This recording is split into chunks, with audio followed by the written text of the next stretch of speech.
A voz ecoou pela nave da igreja como um raio que parte o céu sereno, rasgando o silêncio com uma pureza que fez o coração de João parar. Ele estava ali, no banco de madeira polida da sede de Lisboa, apenas por um capricho de memória, mas aquelas notas graves e suaves o atingiram como um soco no peito, evocando um vazio que ele nem sabia carregar. Meu irmão, sussurrou para si mesmo, sem fôlego, enquanto o cantor no altar virava o rosto e seus olhos se encontravam pela primeira vez em 30 anos, olhos iguais aos seus, como espelhos partidos reunidos pelo destino. João sentiu o mundo inclinar-se sob seus pés. Aquele homem, com a voz de anjo e o porte ereto sob a luz filtrada pelos vitrais, era Miguel, o gêmeo que sua avó havia arrancado da família como se fosse uma mancha indelével. Por ser gay, ela sempre dizia em sussurros amargos, antes de mudar de assunto, deixando um silêncio que envenenava as noites de João. Agora, ali estava ele, cantando um hino antigo de saudade, e João soube, no instante em que suas pupilas se chocaram, que o passado não era uma porta fechada, mas uma ferida reaberta, sangrando promessas de dor e redenção. A multidão na igreja, um mar de fiéis em suas melhores roupas de domingo, aplaudiu timidamente ao fim do canto, mas João permaneceu imóvel, as mãos crispadas no missal esquecido sobre o joelho. Seu coração martelava um ritmo irregular, como o das marés do Tejo batendo contra os cais de Alfama, onde ele crescera sob o jugo protetor e sufocante de Dona Isabel, sua avó. Ela o criara com mãos de ferro e coração de pedra, moldando-o à imagem de um homem decente, um advogado bem-sucedido em um escritório no Chiado, casado com uma mulher que ele amava como se ama um hábito confortável, mas sem a chama que agora ardia em seu peito ao ver Miguel. Levanta-te, murmurou uma voz idosa ao seu lado, uma senhora com véu negro que o cutucou com o cotovelo. João obedeceu por instinto, mas seus olhos não deixavam o altar, onde o cantor descia os degraus com uma graça felina, o microfone ainda na mão como uma relíquia sagrada. Ele esperou até que a procissão se dispersasse, o aroma de incenso misturando-se ao suor da devoção coletiva, e então seguiu Miguel para o claustro lateral, onde o sol de outono filtrava através das arcadas mouriscas. Espere, chamou, a voz rouca como se não a usasse há anos. O homem parou, virando-se devagar, e por um segundo, o tempo se dissolveu. Eram idênticos, exceto pelas linhas finas ao redor dos olhos de Miguel, marcas de risos e lágrimas que João nunca compartilhara. Você se parece comigo, disse Miguel primeiro, a voz ainda vibrando com as notas do hino, um tom de espanto misturado a cautela. João engoliu em seco, sentindo o peso de 30 anos de segredos não ditos. Eu sou você. Ou melhor, sou o que sobrou de nós dois. Meu nome é João. E você é Miguel, meu irmão gêmeo. O claustro pareceu encolher ao redor deles, as sombras das colunas alongando-se como dedos acusadores. Miguel recuou um passo, o rosto pálido sob a luz motejada. Impossível. Minha mãe. Ela me disse que eu era o único, abandonado à porta de um orfanato em Sintra porque ela era pobre demais. Seus olhos, aqueles olhos que espelhavam os de João, endureceram com uma dor antiga. E você? De onde vem essa loucura de gêmeos? João hesitou, o nome de Dona Isabel queimando na língua como fel. Nossa avó. Ela nos separou. Você era pequeno, talvez 3 anos, e ela descobriu algo sobre você. Algo que ela não podia aceitar. Ela me criou sozinha, dizendo que você havia morrido em um acidente. Mas eu sempre soube que era mentira. Sonhos, vozes.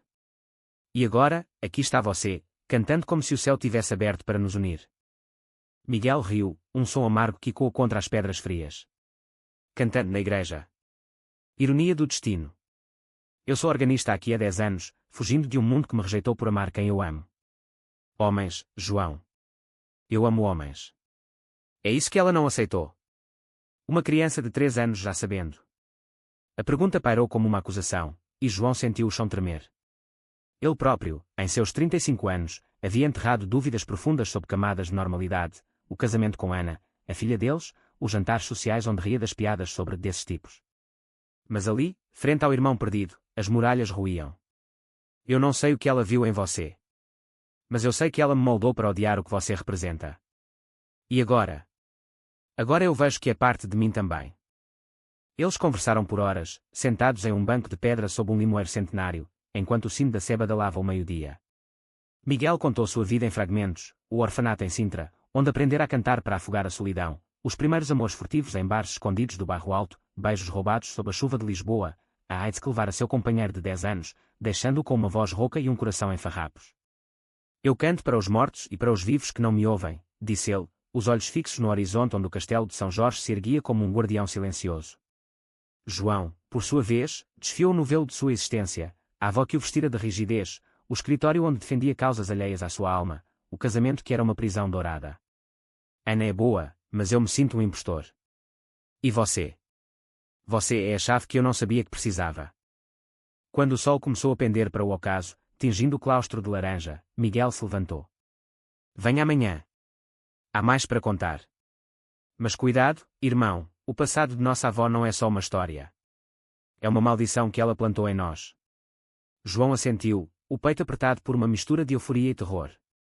Ao sair da Sé, as ruas de Lisboa pareciam diferentes, o elétrico 28 rangendo pela Alfama, os vendedores de castanhas assadas, o cheiro de bacalhau no ar, tudo pulsava com uma vitalidade que ele ignorara por décadas. Em casa, Ana o recebeu com um beijo distraído, a filha Sofia correndo para seus braços com um desenho de família feliz. Mas naquela noite, deitado ao lado da esposa, João sonhou com vozes gêmeas cantando no escuro, e acordou suando, sabendo que o reencontro era apenas o prólogo de uma tempestade. Os dias seguintes foram um vórtice de encontros clandestinos. João e Miguel se viam no claustro da Sé, ou em cafés escondidos nas ruelas de Moraria, onde o fado ecoava como um lamento compartilhado. Miguel era um furacão de emoções, ria com uma liberdade que João invejava, contava anedotas de noites loucas no Pride de Lisboa, mas seus olhos se nublavam ao falar da avó. Ela veio uma vez ao orfanato, anos depois. Eu tinha 10 anos. Me olhou como se eu fosse um fantasma e virou as costas. Ele não é mais da família, disse para a freira. João ouvia, o estômago revirando, e em retribuição, confidenciava suas próprias rachaduras, a atração confusa por um colega de faculdade, reprimida até virar cinza, as noites em que olhava para Ana e via um reflexo distorcido de si mesmo. Mas o idílio fraterno era frágil. Uma tarde, enquanto caminhavam pelo Jardim da Estrela, Miguel parou abruptamente. Sinto algo em você, João. Não é só curiosidade. É como se você estivesse acordando para quem realmente é. As palavras pairaram, carregadas de eletricidade, e João sentiu um calor subir pelo pescoço. Eu casei. Tenho uma filha. Isso é loucura. Miguel sorriu, triste. A loucura é viver mentindo. Eu perdi tudo por ser quem sou, mas ganhei uma voz. E você? Vai cantar sua verdade ou engoli-la para sempre? Naquela noite, João brigou com Ana por um motivo fútil, o jantar atrasado, mas era o medo fervendo. Ele começou a pesquisar em segredo, livros sobre identidade na biblioteca da Universidade de Lisboa, fóruns online sobre irmãos separados, e, inevitavelmente, sobre a avó. Dona Isabel, viúva de um armador rico, havia morrido há 5 anos, deixando-lhe uma herança e um diário trancado em uma caixa no sótão. A descoberta veio como um trovão. No diário, páginas amareladas por mãos trêmulas, João leu a confissão. Os meninos nasceram iguais, mas Miguel, o menor, desde bebê olhava para o pai de modo estranho, com uma doçura que não era de menino. Quando ele brincava de casinha com o boneco do irmão, soube, era como o meu próprio filho, que Deus levou por pecados assim. Dei-o embora para salvar João, para que a família não carregasse essa vergonha. Lágrimas caíram nas páginas, borrando a tinta. João confrontou Miguel com o diário no claustro, o sol poente lançando sombras longas. Ela nos via como monstros. Mas era ela o monstro, presa em seus medos. Miguel tocou o ombro do irmão, um gesto que enviou arrepios. Então, irmão, vamos libertar-nos dela. Juntos. A tensão escalou quando o passado invadiu o presente. Ana, notando as ausências de João, seguiu até a Sé e os viu abraçados, um gesto inocente de consolo após Miguel contar sobre seu companheiro perdido. Quem é ele? Seu amante, gritou ela no carro, os olhos flamejantes. João negou, mas a semente da dúvida plantou-se. É meu irmão, Ana. Perdido há 30 anos. A revelação explodiu como uma granada. Ana, criada em uma família católica devota de Porto, viajou para Lisboa furiosa, exigindo provas. No jantar em família, com Sofia de olhos curiosos, João mostrou fotos antigas, os gêmeos bebês, idênticos em braços da mãe morta no parto. Ana amoleceu, mas sussurrou, e se ele trouxer o pecado para nossa casa? Ou para você? Miguel, por sua vez, enfrentava seus demônios. Na igreja, o padre, um homem de meia-idade com olhares ambíguos, confrontou após ouvir rumores de irmão misterioso.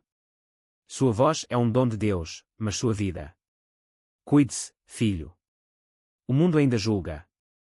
Miguel, ferido, cancelou o ensaio, e João o encontrou bebendo sozinho em um bar de fado em Alfama, a guitarra choramingando ao fundo. Eles sempre vêm, os julgamentos. Como vespas em um favo.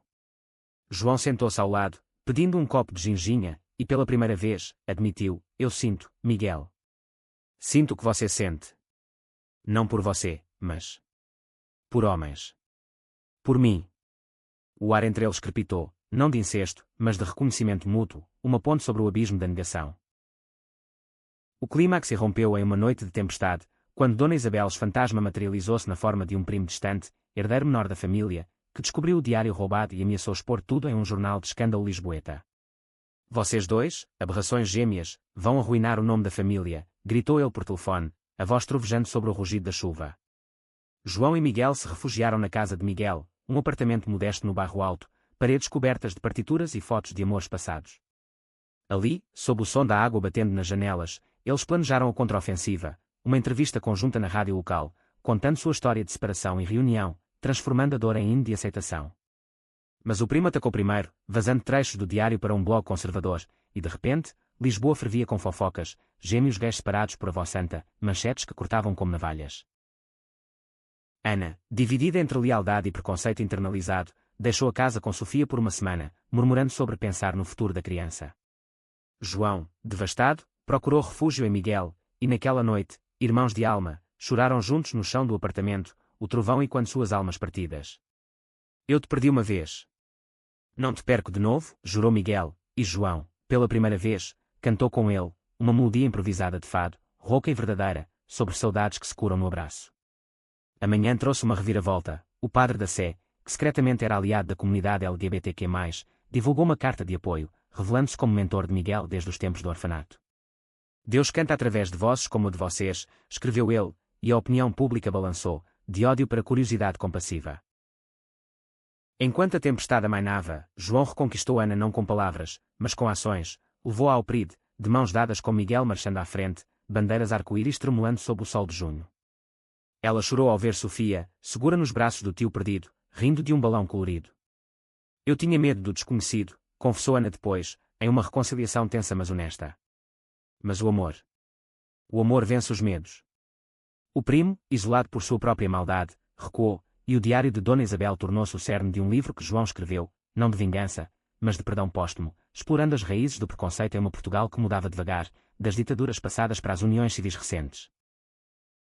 Anos se passaram, mas o reencontro permaneceu o eixo de suas vidas. Miguel encontrou um novo amor em um violinista jovem de Coimbra, e João, divorciado amigavelmente de Ana para viver sua verdade, começou um relacionamento com um professor de história que o fazia rir como nunca. Sofia, agora adolescente, cantava duetos com os tios na Sé, sua voz uma ponte entre gerações.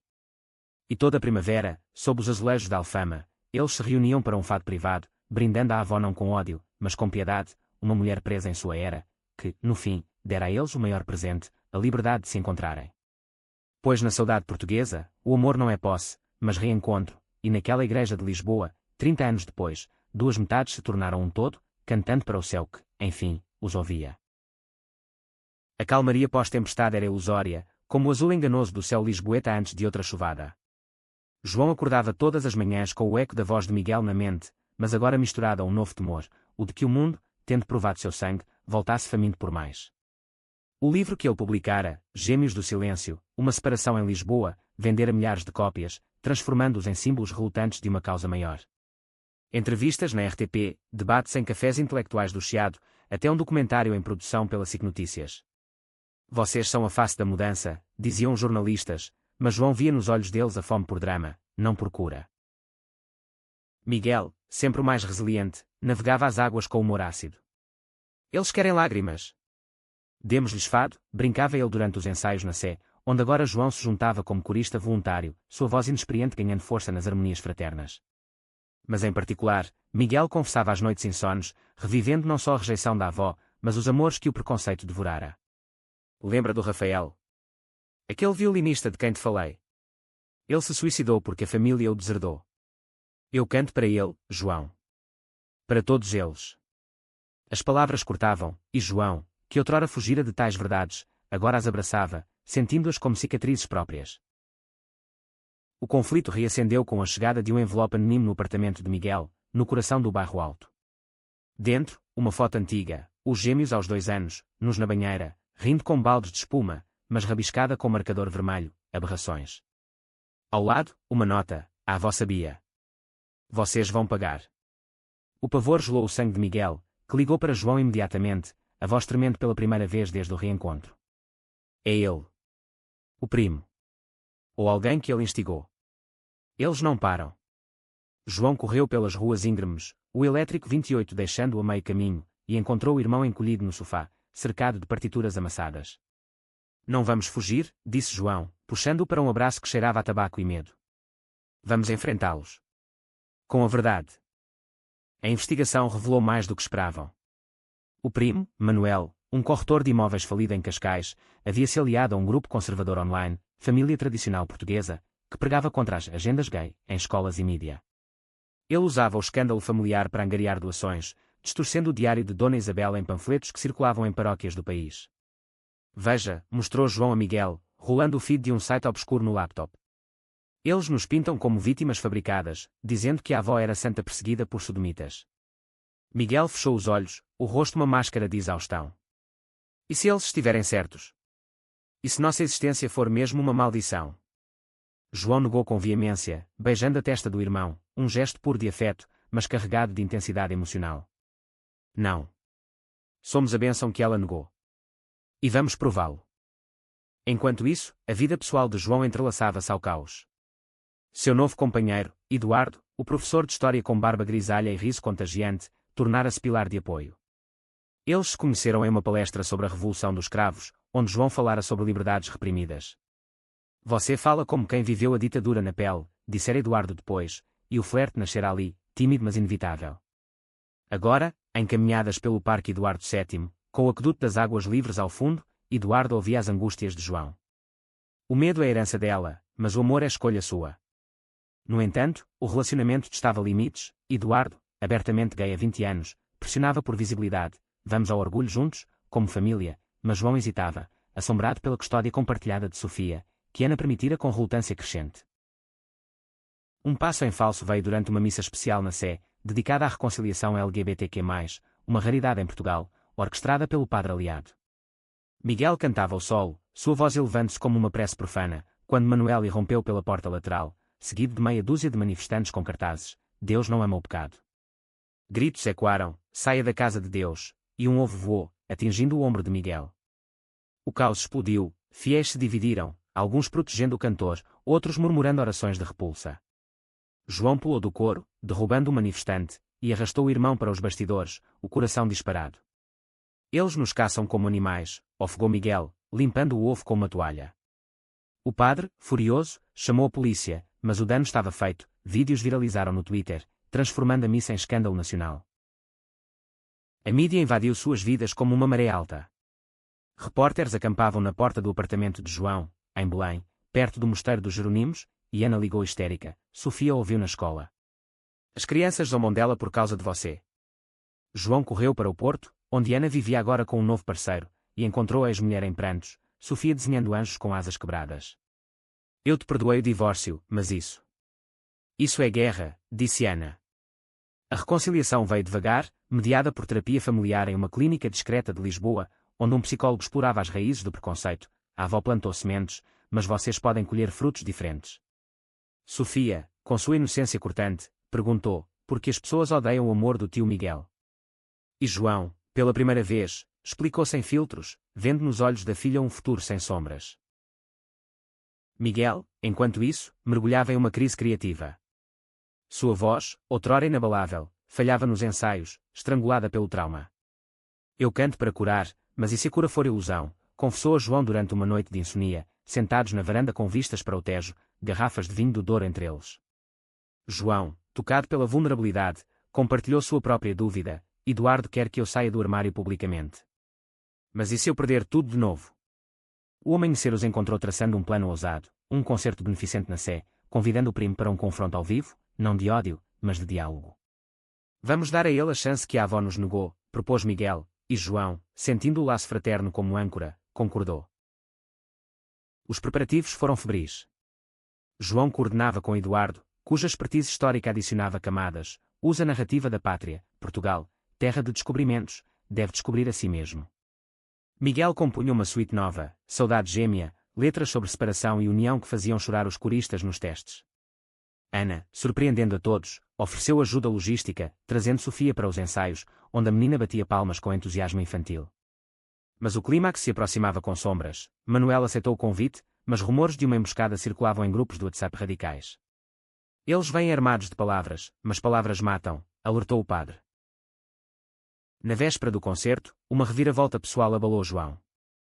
Eduardo, em um jantar romântico no Time Out Market, sob as luzes penduradas como estrelas, pediu compromisso: case comigo, João. Seja meu para sempre. O pedido, doce e aterrorizante, colidiu com o medo ancestral. Eu te amo, mas... E se eu for como ela? Rejeitando o que não entendo. Eduardo sorriu, paciente.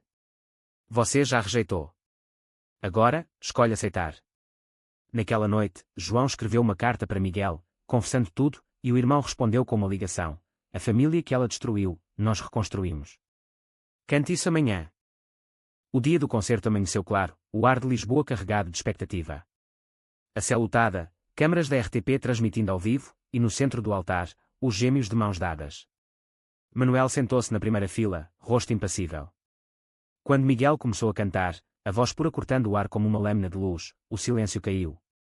João juntou-se no refrão, suas vozes entrelaçando-se em harmonia perfeita, e as lágrimas fluíram, não de dor, mas de catarse. No intervalo, o confronto, Manuel subiu ao púlpito, microfone na mão, e cuspiu o veneno inicial: vocês profanam este lugar sagrado. Mas Miguel, com olhos firmes, rebateu: sagrado é o amor que Deus nos deu, não o ódio que homens inventam. João acrescentou: nossa avó errou, primo. Errou por medo. Não repita. O público, um mosaico de aliados e céticos, aplaudiu hesitante no início, depois com fervor crescente. Manuel, confrontado por sua própria hipocrisia, revelada por João com provas de suas dívidas e manipulações, baixou a cabeça e saiu, murmurando desculpas incoerentes. O concerto terminou em êxtase, com Sofia correndo ao palco para abraçar os tios, e Ana, nos bastidores, sussurrando: estou orgulhosa. Mas a verdadeira virada veio semanas depois. Manuel, quebrantado, doou sua herança restante para uma casa de acolhida LGBTQ+, em Sintra, o orfanato onde Miguel crescera. Pela avó, escreveu em uma carta anônima: e por mim. A vitória do concerto ecoava como um sino prolongado, mas na quietude que se seguiu, rachaduras sutis emergiram nos laços recém-forjados. João e Eduardo, agora noivos em um compromisso discreto, navegavam as águas de uma relação que misturava paixão tardia com inseguranças profundas. Eduardo, com sua agenda de ativista, palestras em universidades de Coimbra, marchas em Faro, ansiava por uma vida pública, mas João, marcado pela exposição recente, recuava para o conforto de noites privadas em Belém, caminhadas ao longo do rio onde os Jerónimos vigiava como testemunha silenciosa. Eu te amo, mas o mundo ainda morde, confessava João, e Eduardo, com paciência infinita, respondia: então morderemos de volta, juntos. Miguel, por outro lado, florescia artisticamente. Seu novo amor, o violinista Tomás de Coimbra, trouxera cor ao apartamento do Bairro Alto, partituras espalhadas, risos altos até madrugada, jantares de bacalhau à brás regados a vinhos verdes. Mas a felicidade era temperada por fantasmas. Tomás, jovem idealista, questionava o passado de Miguel. Por que você carrega tanto peso? Deixa a avó no túmulo. Miguel ria, mas à noite, sonhava com o orfanato, o som de choro infantil e quando nos corredores frios. Ele confidenciava a João durante visitas à Sé, onde agora ensaiavam um quarteto com coristas locais. Ele me faz sentir vivo, mas vivo demais. Como se eu não merecesse. A tensão familiar reacendeu com o aniversário de Sofia, uma festa no jardim da casa de Ana no Porto. João viajou de trem alfa pendular, o coração leve com o violino de Tomás como presente surpresa, mas ao chegar, encontrou Ana tensa, o novo marido dela, um engenheiro conservador chamado Rui, lançando olhares céticos para Miguel, que chegara de carro com Tomás. Então, o cantor da igreja, disse Rui durante o churrasco, o cheiro de sardinhas assadas misturando-se ao desconforto. Ouvi sobre o escândalo. Corajoso, mas... arriscado para uma criança. Sofia, correndo com um balão, parou e franziu a testa. O tio Miguel é meu herói. Ele canta anjos. O comentário infantil quebrou o gelo, mas o dano estava feito. Rui, influenciado por podcasts reacionários, sussurrava dúvidas a Ana, e ela, dividida, confrontou João à parte. Ele traz controvérsia. E se afetar a guarda? O conflito escalou em uma ligação noturna, semanas depois. Rui, após uma discussão doméstica, acusou Miguel de influenciar Sofia com ideias modernas durante uma visita, na verdade, apenas uma conversa sobre igualdade que a menina repetira na escola. Ana, pressionada, exigiu que João limitasse os contatos do irmão com a filha. Pela estabilidade dela, gritou ela. João, furioso, desligou e dirigiu até o porto sob chuva torrencial, as estradas escorregadias como suas emoções. Chegando à casa, encontrou Ana chorando na cozinha, Rui ausente. Eu amo você como família, João, mas o mundo de vocês é perigoso. Ele rebateu com lágrimas, o perigo é o silêncio que nos separou. Não vou repetir com Sofia. A mediação veio via o terapeuta, mas plantou sementes de dúvida em João sobre seu papel de pai, seria ele egoísta ao abraçar sua verdade. Enquanto isso, uma oportunidade profissional testava Miguel. Um produtor de ópera em Lisboa oferecera um papel principal em La Traviata, no Teatro Nacional de São Carlos, exigindo que ele interpretasse Violeta, a cortesã trágica, um crossdressing sutil, mas carregado de simbolismo para um homem gay. Tomás aplaudiu, é redenção, mas Miguel hesitava, o fantasma da avó sussurrando vergonha em sua mente. Ele consultou João durante um passeio pelo oceanário de Lisboa, os tubarões nadando ao redor como predadores internos. E se eu falhar? E se for visto como caricatura? João, tocado pela vulnerabilidade, compartilhou sua própria crise com Eduardo. Eu aceitei o pedido, mas temo o altar. Casamento gay, em Portugal, ainda é batalha. Os irmãos, em sincronia gêmea, decidiram, assumiram os desafios, transformando medo em combustível. O ensaio de La Traviata trouxe aliados inesperados. A maestrina, uma mulher de Setúbal com tatuagens de arco-íris, via em Miguel um eco de suas próprias lutas. Cante como se fosse sua vida, porque é, dizia ela. Mas o boicote veio. O grupo de Manuel, agora enfraquecido mas persistente, espalhou petições online contra a perversão no Teatro Nacional. Manifestações pequenas pipocaram na frente do São Carlos, cartazes com fotos antigas dos gêmeos rabiscadas. Eduardo, ativista nato, organizou um contraprotesto, e João, superando seu recuo, falou ao microfone: arte é amor, não ódio. Minha avó errou ao silenciar, nós cantamos para corrigir. O dia da estreia foi um turbilhão. O teatro lotado, câmaras da Globo lusófona transmitindo, e no camarim, Miguel tremia, o vestido de violeta como armadura frágil. João e Tomás o abraçaram, Sofia mandando uma mensagem de vídeo: brilha, tio. Quando o pano subiu, a voz de Miguel encheu o salão como um rio em cheia, notas de desespero e êxtase que silenciavam os céticos. No dueto final, morrendo nos braços do amante, ele chorou de verdade, não por Violeta, mas por Rafael, pelo orfanato, pela avó. O aplauso foi ensurdecedor, ovacionado de pé, e nos bastidores, Manuel apareceu, não como inimigo, mas como penitente: eu vim ver. E, entendo agora. Desculpe. A notícia da reconciliação de Manuel reverberou, mas para João, o verdadeiro clímax era pessoal. Com o sucesso de Miguel inspirando, ele marcou o casamento com Eduardo para o outono, em uma cerimônia íntima no Jardim Botânico de Lisboa, sob árvores centenárias. Ana compareceu com Sofia e Rui, o último agora um aliado relutante após terapia de casal. Você mudou minha visão, admitiu Rui a João, apertando sua mão. Mas o passo em falso veio na véspera. Eduardo recebeu uma oferta de emprego em Berlim, uma cátedra em estudos que era na Humboldt. Vem comigo. Nova vida, longe das sombras portuguesas. João congelou, o laço com Miguel, Sofia, Lisboa puxando como âncoras. Eu te amo, mas aqui é a minha raiz.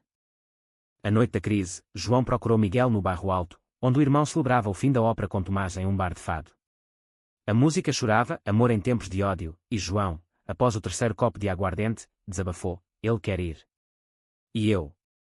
Eu tenho medo de ficar preso, como ela. Miguel, olhos brilhantes de vinho e sabedoria, rebateu: prisão é escolha. Vá, se for seu destino. Eu sou sua raiz, onde quer que esteja. Tomás, sensível, acrescentou: amor não prende, liberta. A conversa durou até o amanhecer, e João, clareado, ligou para Eduardo: eu vou. Mas você vem para cá primeiro, para a família. O casamento foi um bálsamo. Sob o sol filtrado pelas folhas do jardim, João e Eduardo trocaram votos em português e inglês, com Miguel cantando uma área adaptada de La Traviata como bênção. Sofia espalhou pétalas, Ana sorriu de verdade, e até Manuel enviou flores anônimas. Mas a despedida para Berlim trouxe lágrimas. João abraçou Miguel no aeroporto de Portela, o avião rugindo como um adeus temporário. Cante para mim lá, pediu Miguel. E eu cantarei aqui, por nós. Meses em Berlim foram de adaptação dura, neve fria contrastando o calor lisboeta, aulas em alemão desafiadoras, mas Eduardo prosperava, e João, lecionando história que era online para universidades portuguesas, encontrou propósito. Uma carta de Ana trouxe a reviravolta. Sofia, aos 12 anos, anunciara ser bi, após um crash na escola. Ela precisa de vocês, escreveu. João voou de volta, encontrando a menina em pânico, e quando seus próprios medos juvenis. Com Miguel ao lado, eles a guiaram. Amor é espectro, como nossa voz. A família se uniu mais forte, e João, dividido entre mundos, escolheu hibridez, semestres em Berlim, verões em Lisboa. O laço gêmeo, testado pelo tempo e distância, provou-se indestrutível.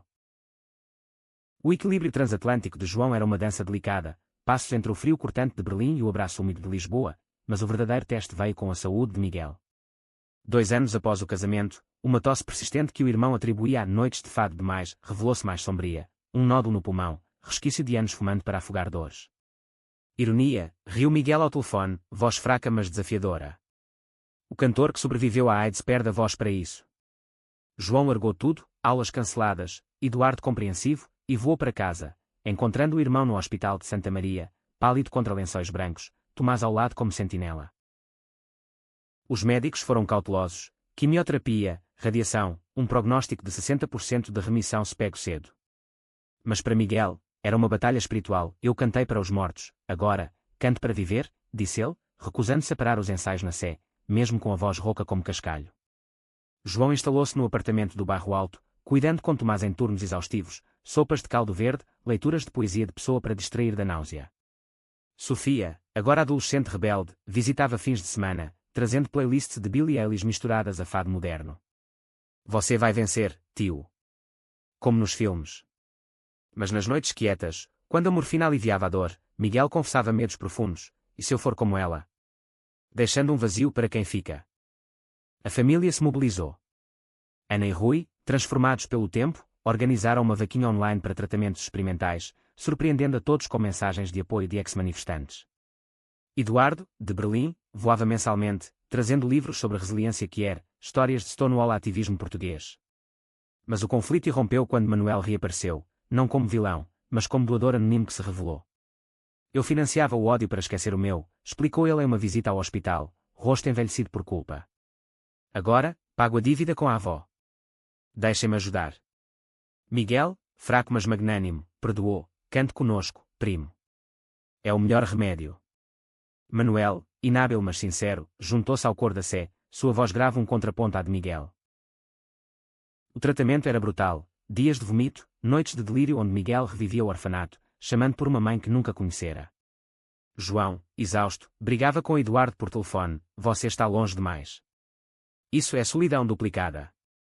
Eduardo, ferido, rebateu, eu vim sempre que pude. Mas você escolhe Lisboa como prisão. A rachadura no casamento cresceu, culminando em uma discussão no quarto do hospital, sussurrada para não acordar Miguel. Eu te amo, mas preciso de raízes aqui, disse João. Eduardo, olhos úmidos, partiu para Berlim com um penso no nós. A ausência dele era um vazio novo, e João, cuidando do irmão, questionava, o reencontro com Miguel salvara sua alma, mas custava seus amores.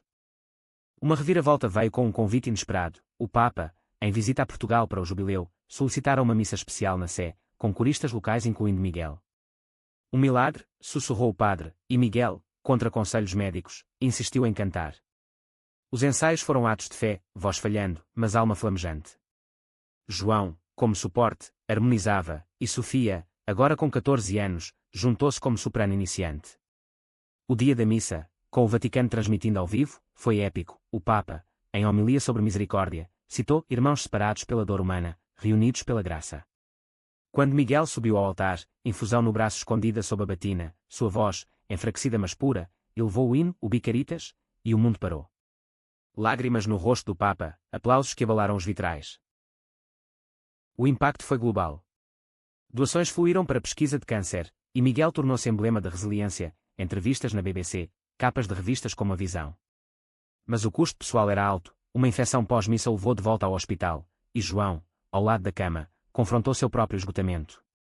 Eu te reencontrei para te perder de novo, sussurrou.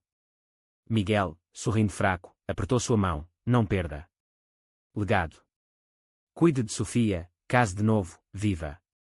Tomás, devoto, propôs casamento a Miguel ali mesmo, no quarto estéril, com o padre como testemunha. Para sempre, com ou sem voz. O sim de Miguel foi um sussurro, mas ecoou como um coro. João, inspirado, reconectou com Eduardo via carta, páginas manuscritas enviadas pelo correio, revivendo memórias de Berlim, passeios no Tiergarten, debates sobre Foucault à meia-noite. Eu errei ao prender-nos.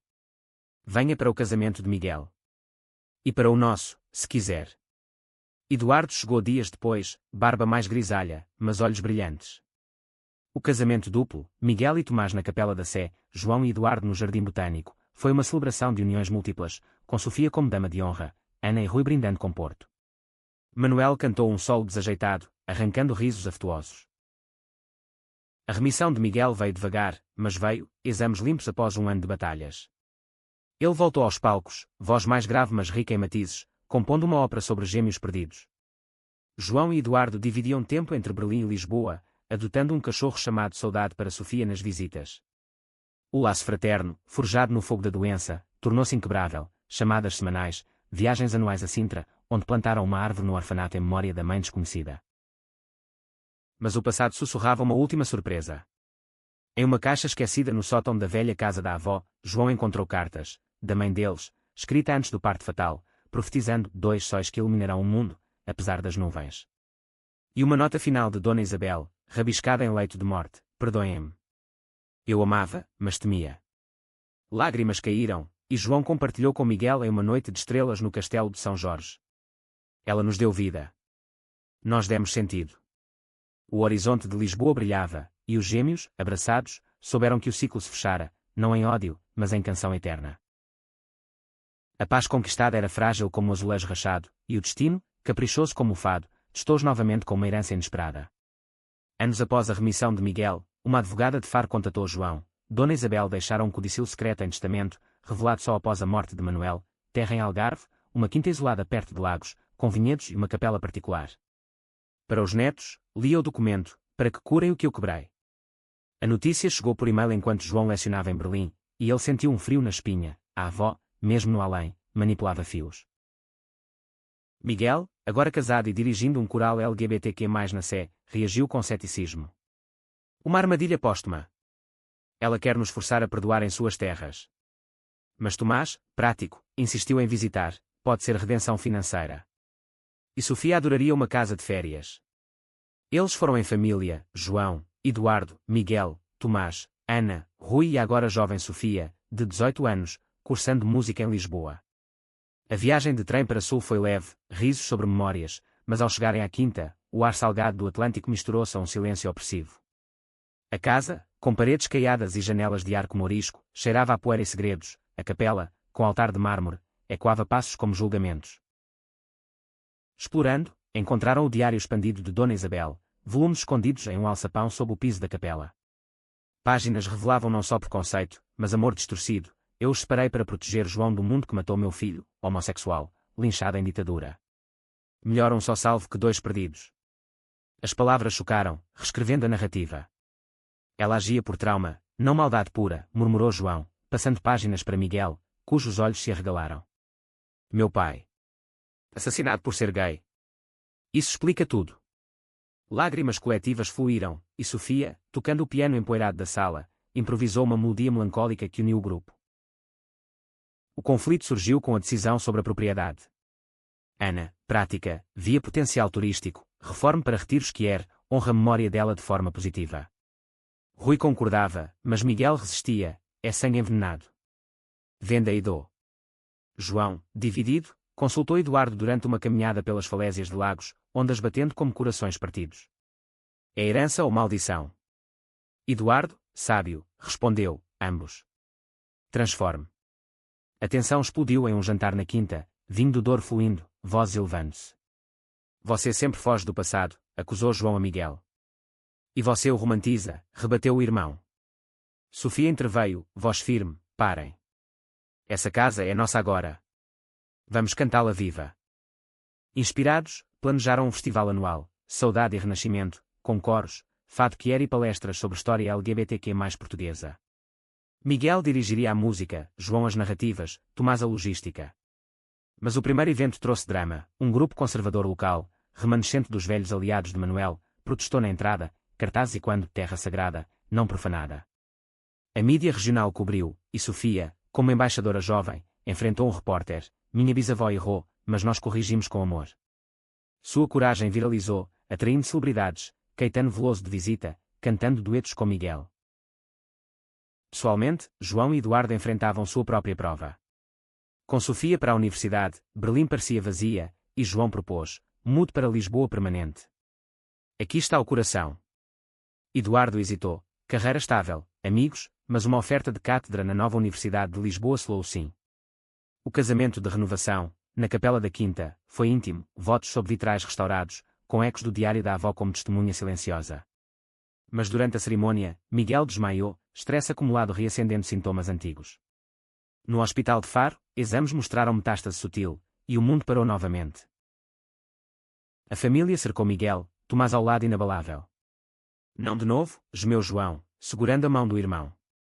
Miguel, com humor sombrio, brincou: o destino quer um bis. Mas eu canto até o fim.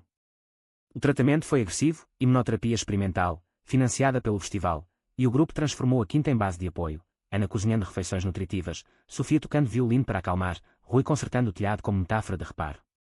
Eduardo, recém-chegado, lecionava aulas online de resiliência, e até fantasmas ajudavam. Manuel, agora avô, enviou gravações de canções folclóricas para inspirar. O clímax veio no festival inaugural, com Miguel fraco mas determinado no palco improvisado sob estrelas do Algarve. O público, 500 almas, de ativistas a locais curiosos, silenciou quando ele subiu, microfone na mão trêmula. Esta terra viu separação, hoje, vê união, disse, e começou o Bicaritas, voz rouca mas penetrante. Protestantes na grade hesitaram, alguns baixando cartazes ao ouvir a emoção crua. Sofia juntou-se no refrão, João harmonizando, e o coro explodiu em aplausos que abafaram o mar. Nos bastidores, um manifestante idoso aproximou-se: minha filha é como vocês. Obrigado por mostrar que família é escolha. A remissão veio milagrosa, atribuída à terapia e ao espírito coletivo. Miguel, recuperado, expandiu o festival para a rede nacional, e a Quinta tornou-se centro de retiros, casais que curando feridas, famílias como a deles tecendo laços. João e Eduardo adotaram um menino de um orfanato em Sintra, batizado Miguelzinho, completando o círculo. Sofia, namorando uma artista de rua, planejava o primeiro casamento que era na capela. Anos depois, sob o sol poente da Quinta, os gêmeos sentaram-se na varanda, vinhos na mão, vendo netos brincarem nos vinhedos. Ela nos deu dor, mas nós demos luz, refletiu João. Miguel sorriu, e a canção continua. O Tejo, distante mas sentido, fluía como suas vidas, entrelaçadas, resilientes, eternas. O legado da Quinta crescia como videiras tenazes, mas o destino, sempre um maestro imprevisível, orquestrou uma sinfonia final de surpresas e despedidas. 10 anos após o festival, Portugal celebrava o 10º aniversário do casamento igualitário, e Miguel, agora septuagenário com cabelos prateados mas voz inabalável, foi convidado para cantar no Rossio, Praça Central de Lisboa, perante milhares. Um hino para a nação, chamaram os organizadores, e ele aceitou, vendo nisso o fechamento de um arco iniciado na Sé. João, ao seu lado como sempre, sentiu um pressentimento, não de fim, mas de transição. Preparativos foram jubilosos, ensaios com o coral da Quinta, Sofia agora maestrina assistente, seu parceiro artista pintando murais de arco-íris nos muros da Sé. O filho adotivo de João, Miguelzinho, de 8 anos, batucava ritmos em uma bateria improvisada, e quando a energia de uma família expandida. Eduardo, aposentado mas ativo em ONGS, coordenava a logística, enquanto Ana e Rui, avós orgulhosos, hospedavam retiros na propriedade. Até Manuel, doente mas lúcido, gravou uma mensagem de vídeo: eu fui o vilão, vocês, os heróis. Cantem por mim. Mas sombras pairavam. Miguel, em cheque PS rotineiros, recebeu notícias mistas: o câncer, dormente por anos, sussurrava retorno. Não agora, riu ele para João durante um passeio pelo Tejo, barcos de turismo passando como memórias flutuantes. O show deve continuar. João, coração apertado, insistiu em segundas opiniões, voando especialistas de Berlim. O verdito, tratável, mas demandando repouso, impossível para um homem que vivia para o palco. Eu cantei na doença antes. Cantarei de novo, declarou Miguel, e a família, sabendo de sua teimosia, apoiou com amor feroz. O dia do evento era perfeito, sol de verão banhando o Rossio, bandeiras tremulando, discursos de ativistas como ativistas da Ilha Portugal. O presidente discursou sobre amor sem fronteiras, e então Miguel subiu, Tomás ao violino, Sofia regendo. A multidão, 10.000 vozes, silenciou quando ele entoou uma composição original, Gêmeos do Tejo, letras sobre separação, preconceito e renascimento que faziam coros ecoarem. João, no backing vocals, sentiu as notas como abraços, mas no refrão final, Miguel vacilou, mão no peito, e caiu de joelhos. O pânico irrompeu, paramédicos correndo, Sofia gritando pai. Mas ele se ergueu, terminando a canção com um sussurro amplificado: o amor vence. Nos bastidores, o colapso revelou o inevitável, metástase avançada, horas contadas. A família se reuniu na quinta, transformada em santuário, camas trazidas para o pátio, médicos de faro em vigília. Miguel, lúcido em meio à morfina, ditou cartas: para Tomás, você foi minha melodia; para Sofia, cante sem medo; para Miguelzinho, seja gentil com o diferente. Para João, um envelope selado: irmão, você me salvou reencontrando-me. Agora, salve-se vivendo pleno. A avó errou, nós acertamos. As despedidas foram um mosaico de dor e graça. Ana chorou orações antigas, Rui segurou sua mão com força nova. Eduardo leu poemas de Rilke em alemão, misturando com fado gravado. Sofia tocou violino até os dedos doerem, e Miguelzinho desenhou anjos gêmeos. Manuel, por videochamada, confessou: no fim, eu invejei seu amor. Quando a respiração de Miguel fraquejou ao amanhecer, João cantou o hino da Sé, o Bicaritas, voz entrelaçada com a memória do irmão, e ele partiu sorrindo, como se subisse a um coro celestial. O luto foi coletivo, mas transformador. O funeral na capela da Quinta reuniu milhares, ativistas, fiéis, ex-inimigos, com Sofia liderando o coral em Saudade Gêmea. João, devastado mas ancorado, espalhou as cinzas de Miguel no Tejo, de um barco em Belém, sussurrando: cante para sempre. Meses depois, ele fundou a Fundação Gêmeos do Silêncio, expandindo retiros para sobreviventes de rejeição familiar, com Eduardo como diretor. Sofia assumiu o coral da Sé, casando-se em uma cerimônia vibrante na Quinta, e Miguelzinho, crescendo, perguntava histórias do tio cantor. Anos fluíram, e João, grisalho mas vital, escrevia memórias em Berlim-Lisboa, palestras sobre o preço da verdade. Em uma noite de inverno, na Sé vazia, ele sentou no banco onde tudo começara, e jurou ouvir a voz de Miguel, notas graves e quando nos vitrais. Você me encontrou, sussurrou para o vazio.